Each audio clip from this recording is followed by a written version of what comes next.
So, we at the Lotus Eaters have been ringing alarm bells about central bank digital currencies for quite a while now.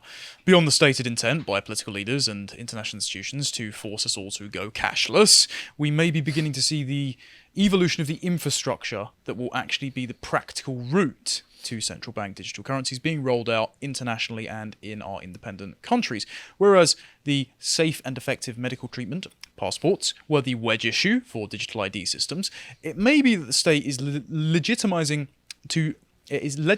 to legitimize proof-of-stake cryptocurrencies as the first step towards central bank digital currencies. Today we're going to look at maybe one of the likely candidates for the blockchain-eligible co-opting by Big Brother.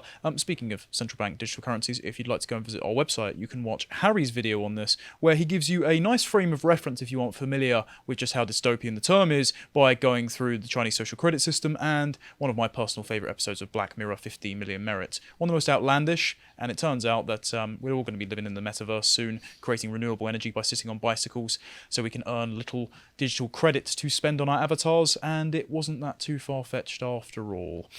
So, let's talk about Ethereum, shall we? Now, what is Ethereum? Now, obviously, it's kind of opportune that you're a financial expert to have you on here. As far as I understand it, it's one of the blockchains that NFTs can operate on. It's more of a decentralized smart contract system than it is a direct digital currency like Bitcoin is. Yeah, obviously Bitcoin went first, and then you had a couple of other chains follow in the process. Ethereum is one of those biggest. It's the biggest cryptocurrency behind Bitcoin itself. It is certainly one of the candidates for building a central bank digital currency on. There are a couple of others. I'd point to Cardano and Solana as well, but both of those are also proof of stake digital currencies. Now, the proof of stake thing is an important difference between the two. So with a blockchain like Bitcoin, the reason that we can trust it is because it is almost impossible for anybody to influence it. The way that Bitcoin actually works is that, like the name cryptocurrency suggests, in order to generate a new block in the cycle, an awful lot of mathematical work has to go into finding the next block. The person who does it then gets rewarded with some Bitcoin, and it embeds the transactions. And the way that is done is with millions of machines called ASICs. I don't know if we can pull up a picture of an ASIC on screen, perhaps. So these things, millions of these machines all over the world are calculating to try and solve the next cryptographic problem. And that happens about once every 10 minutes, a new block is discovered. And that's really important because if you wanted to try and unwind transactions, or if you wanted to manipulate the blockchain in some way, you would have to replicate a truly staggering amount of computing power. You would have to put out as much computing power as all of these machines, and there's millions of them all over the world, plus the sum of all of that computing power back to the point where you wanted to change the transaction. And it is what gives Bitcoin its incredible level of security, and the reason why you can effectively trust it over long periods of time. If something is based on proof of stake, then ultimately there are individuals behind it. And individuals, you can do things such as go and put a gun to their head, which is the sort of thing that governments like to do, and say, you will do what we tell you to do. Yep. So if you have a national currency which is based on one of those other systems, then it will give governments what they want, which is ultimate power as to who gets what, and they can reorganize the ether of money anytime they want. Yeah, who watches the stakeholders is the big question here. If we can just scroll down, John, a little bit, we can see what the Ethereum developers are actually interested in. There's a little table of icons. If you can just keep going, I'll tell you when. It starts talking about there being banking for everyone, more private internet, peer-to-peer network, and it being censorship resistant. So you would think, when Ethereum says no government or company has control over Ethereum, the word we have to insert there is yet, because the universal scope of banking is also an ambition shared by international institutions and various governments that have signed on to those proposals. And so Ethereum claims to be censorship resistant. Definitely it was with proof of work, with the sort of checkpoint verification system that it was going through, much like Bitcoin. Now it has proof of stake, and he who appoints the stakeholders controls the code and the contracts which Ethereum dishes out to its users. You have to wonder, which hidden hand will be manipulating this particular piece of blockchain technology should it be recruited into the digital currencies that a lot of the elites want us to be hooked on. We can just go to the next one, John. This recently happened, as you alluded to, with something that the Ethereum were celebrating as the merge. It went from proof of work to proof of stake, and they're saying the reason they did it was to cut energy consumption by 99.95%. That's of course because they don't have to have as many verification computers or their computing power online at once. However, I think you can pinpoint exactly the breach in ideology, again with climate policies, why this isn't about renewables or lowering carbon, it's about control. Because this entire digital currency system, smart contracts, could be ran on renewables if they were as good as all the elites are insisting that we get onto. So it would have no carbon issues at all. Instead, no. They just want to control you, and then they're going to be hooking it on renewables anyway. Well, I mean, this is probably something for another segment. I don't think we can get into this in the podcast. But actually, with the Bitcoin mining, you're heavily incentivized to use renewables because you basically need an energy cost as close as possible to zero. What I would point out in terms of energy usage, well, have a look at how the dollar is ultimately underpinned. Now, I often say that the dollar and other fiat currencies, they're backed by nothing more than the promises of politicians, but actually, ultimately, they are backed by the military of those companies. The reason why the dollar is as strong as it has been over the last 50 years is because the US military is as strong as it has been. And you look at the energy consumption of the US military. That is ultimately what is underpinning a lot of these systems. And if we have a central bank digital currency, it will be exactly the same thing. The security in the chain will not come from proof of work the way that it does with Bitcoin, which is decentralized, which is stateless. The security is ultimately going to come from men who work for the state, who are armed, and you won't be. Yes. So, again, who appoints the stakeholders? Very concerning. We can look at people that are appointing stakeholders. We go to this Bloomberg article next. One over, please, John. Perfect. So here's just an example of someone who is interested in cryptocurrencies, in proof of stake, in developing digital IDs and digital currencies. Andreessen Horowitz has invested 70 million in an Ethereum staking protocol. That's the one after. I don't want to spoil my segment. So this is Adam Newman here, and he's the guy who created WeWork. So it's a startup that has rent-only office spaces, communal working spaces, kind of like you would see in a tech platform, but all across the country. I've been to one in London before to film something. They're very nice, but very universal man. There's no particularity about it. He was ousted from WeWork due to his partying and extracurricular consumption habits. But now he's partnered with a hedge fund called Andreessen Horowitz to create a carbon credit tracking system and a property rental company, all tied to a bank account connected crypto wallet. So he's founded two separate startups that involve crypto, Flow and Flow Carbon. Flow Carbon uses blockchain technology to track carbon credits, and Flow, which raised $350 million from Andreessen Horowitz in August, is a residential real estate company. Flow hasn't made the details of its plan public, but they include a digital wallet for handling cryptocurrencies, according to people familiar with the matter, who declined to be identified in discussing private information. The wallet would also offer you other financial services, such as allowing users to connect their bank account. So, rental-only properties, carbon credit systems, digital IDs, digital currencies, all linked to the global financial institutions. You will own nothing, you will be happy. And you can see that Andreessen Horowitz has a specific interest in Ethereum, as I already gave the game away with the next article. They've invested 70 million in an Ethereum staking protocol. So again, stakeholders. They are setting themselves up as someone with an interest in using these smart contracts to rule over you financially. So let's look at their figureheads, shall we? This is not comprehensive overview, but just cherry picking a few people that are involved with this. We can go to Andreessen Horowitz website, just a few people. Tom Tillerman joins as our new global head of policy. Tamika served as a senior advisor to now President Joe Biden and two secretaries of state, as Hillary Clinton's speechwriter, and has decades of experience at the highest levels of Washington and international policymaking, so member of the deep state. He was chairman of the Global Blockchain Business Council and has held advisory roles with the UN, the World Bank, the World Economic Forum, and numerous blockchain companies. Right, so Democrat operative in bed with the international institutions is their head of policy, and they're the ones investing 70 million in Ethereum staking. Fantastic. Then there's Brent McIntosh, who's joined as an advisory partner, and he coordinated the G7's work on crypto. So you know all those countries that's spearheaded by Rishi Sunak to adopt a central bank digital currency?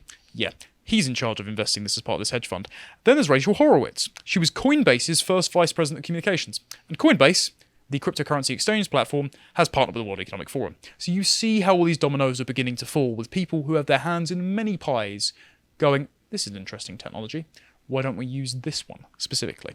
We can also look at an Anderson Horowitz partner. She's based in Silicon Valley, and she's working with the venture capital firm. She was originally scouted from China, and it turns out she's a young global leader with the WEF. So again, lots of people in high positions, all coordinating on the same idea. Let's look at the WEF's agenda specifically for cryptocurrencies, shall we? So this is their cryptocurrency regulation article that was released in July of 2022. So it says, if you can scroll down, John, to the criteria for net positive macroeconomic outcomes table. Here we go, wonderful. So they want to promote access to the financial system for people who have been historically excluded. So that translates to financial equity across identity lines, of course. There's also in here an obsession with running everything on renewables, as we said. Mask off moment. It's not about the energy usage. It's just about whether or not they can control you.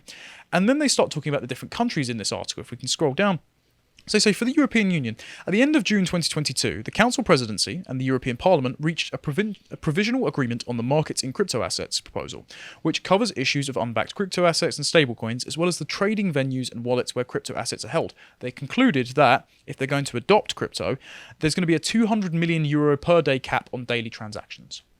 So a hard cap on total transactions using the currencies they've approved, which means that if this becomes the coin which you are forced to use as a digital currency, and collectively the district you are living in within the EU has hit its transaction limit for the day, too bad.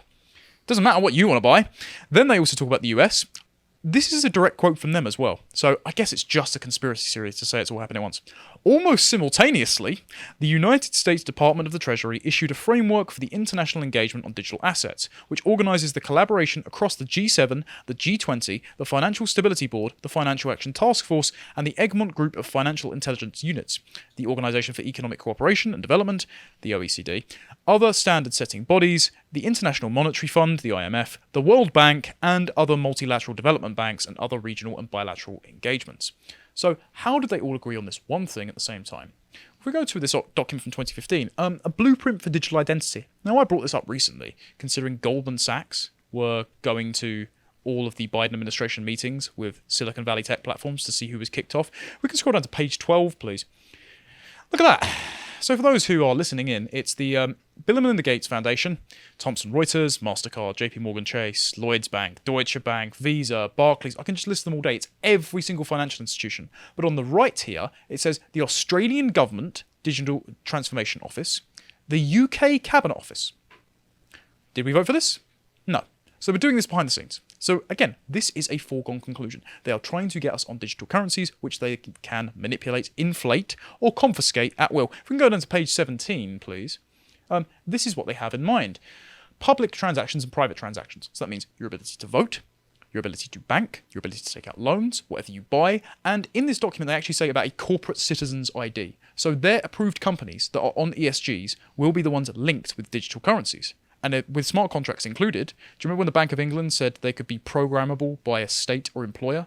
Of course, companies that aren't on ESG, you're not going to be able to buy from them. It's basically not a currency. It's like food stamps. And what happens when you say the wrong thing with your social media tied to your digital ID? Boom, disappears. Now, of course, it's just conspiracy theory to say they're all doing this at once. They couldn't possibly be doing it all at once, right? Let's go to the European Commission. European Digital Identity. Ursula von der Leyen's direct quote. Every time an app or website asks us to create a new digital identity or to easily log in via a big platform, we have no idea what happens to our data in reality. That is why the European Commission will propose a secure European e-identity, one that we trust and that any citizen can use anywhere in Europe to do anything from paying your taxes to renting a bicycle. Renting. You will own nothing. You will be happy. You will be a digital serf. A technology where we can control ourselves what data is used and how. We, meaning the state. They see themselves as the embodiment of the general will, and much like Lenin's vanguard class, they will do things on behalf of the proletariat rather than a dictatorship of the proletariat. Again, just a conspiracy theory to say it's happening everywhere, because it couldn't possibly, the UK's doing it as well. Of course it is. Yep. The G7 today has published a public set of public policy principles for retail central bank digital currencies, alongside a G7 finance ministers and central bank governors statement on CBDCs and digital payments. CBDCs could be a form of central money that could be used alongside physical notes and coins. This is all something Rishi Sunak said before. You don't have to click on this, you can read it in your own time, but in this article there is a PDF, and it's the G7 finance ministers and central bank governors statement, and it says, "We commit to the ambitious implementation of the G20 roadmap," again, foregone conclusion, "to enhance cross-border payments and welcome the quantitative global markets that have been set recently for addressing the challenges of cost, speed, transparency, and access by 2027. So we have our date. Wonderful, 2027. 5 years away, and we're going to have no cash. Can't wait. Now, those thinking in Freedom Land that they're exempt from this as well, we can go to our last link here. Biden recently signed an executive order on incorporating crypto in here, and his reasoning is, and I'll read this little paragraph because it's very long, but we can go into it another time.